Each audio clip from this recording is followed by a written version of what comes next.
Basketball fans. This is the post NBA All Star review. It's amazing that something that I look forward to so much as a kid, the NBA All Star game, my buddies would come to my house. Of course, we'd watch the 3-point shooting contest and the dunk contest the day before. And then, of course, the next day we'd watch the game. And it was always something that we were very excited about. We were always looking forward to, right? But as the years progress and time moves on, all of a sudden it becomes more of a waste of time. Something that the majority of basketball fans really show little interest in at all. It seems to be just a break for the players to give them a chance to have a holiday so they can go into the second half of the season a little refreshed after a long first half.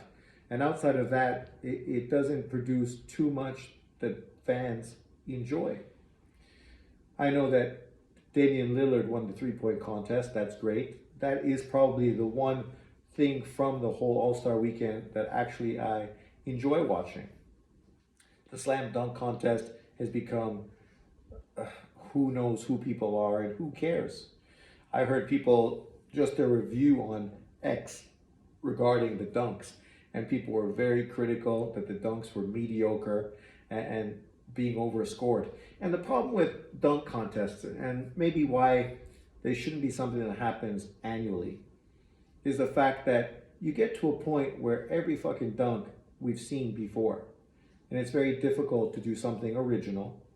And it's very hard for people to get really hyped. Maybe young kids who are just getting into the game, they're a little more impressed with what these players do. But people like myself and you who've watched the game for a long time and have seen dunkers like Jordan, Dominique Wilkins, Vince Carter, and many others. I mean, Vince Carter. Is there ever going to be a better dunker than Vince Carter? I don't know if there ever will be. How does anyone else fulfill that role, right? Last year, it was interesting because a guy who wasn't even an NBA player ended up winning. That's where you get to the point where you need to pull somebody from the G League in to create some sort of entertainment in the NBA All-Star weekend, because there's nobody in the game that can dunk as good as him, that's as entertaining as him. I mean, Jesus. What does that tell you about the dunk contest at all? Sorry, mosquito bite.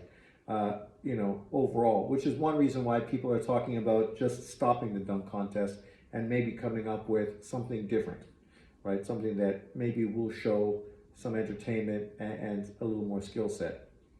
And as far as the game, oh my God. Like, as a veteran player, I understand you probably don't want to get hurt and work very hard, right? But it's an honor to be voted on and be part of the All-Star game. The main guys, like the LeBron Jameses and the others, the Currys, these dudes should be highlighted in the first half. They should get their opportunity to showcase themselves and entertain the crowd, the audience that's there, and obviously on TV. And then the second half, the game should become more competitive, like it used to be, where there was pride on the line between East and West.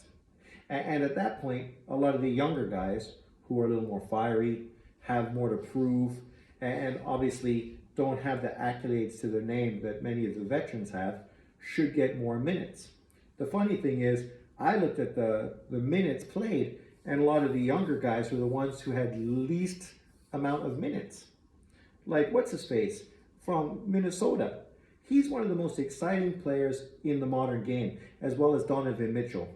Sorry, I can't remember his name. I don't know why it's escaping me right now.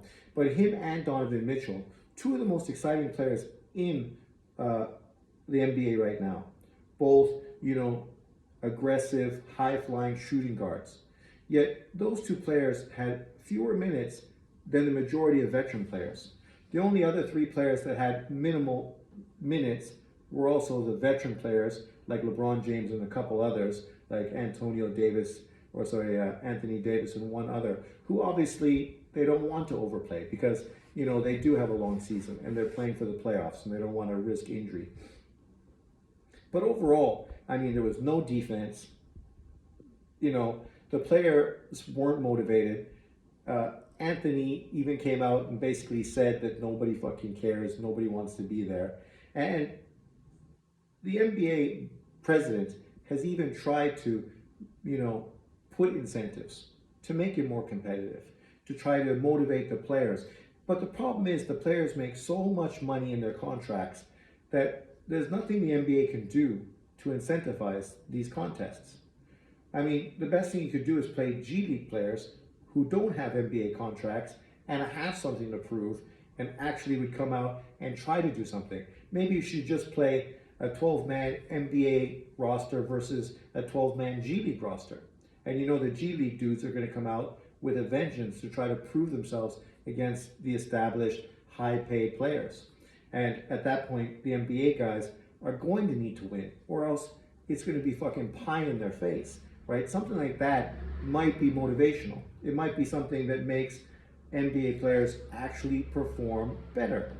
Because at this point, going and scoring 211 fucking points in a game, that shit is not entertaining. It's pathetic. It's a waste of time. I'm glad I didn't watch the game. I watched highlights, and even that was fucking disappointing. To watch Joker and Doncic go all the way from one end to the other without dribbling the ball, without anyone playing a passing lane and trying to get in the way to stop them, with Joker throwing over the head pass to somebody throwing down a dunk, it just shows you no one cares, right? It gets to the point where if you as a player don't care, what do you think us as fans are going to feel? And the NBA, is kind of like baseball was after the what do they call it when you stop? The strike, right? When they had the baseball strike and they came back. And then, of course, you had McGwire and Sosa, both juiced to the gills on their big home run derby. That was great for baseball because fans were disappointed, disgusted, and not interested in baseball after that strike. But because of this McGwire-Sosa thing, all of a sudden fans got back interested in baseball. And then you had Barry Bonds and followed up after that. And now people were right back into the sport after a strike, right?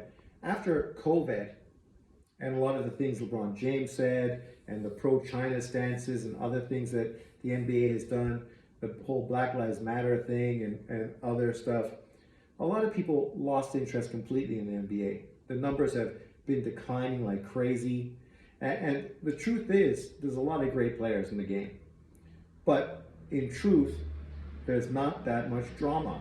There's not that much storyline, right?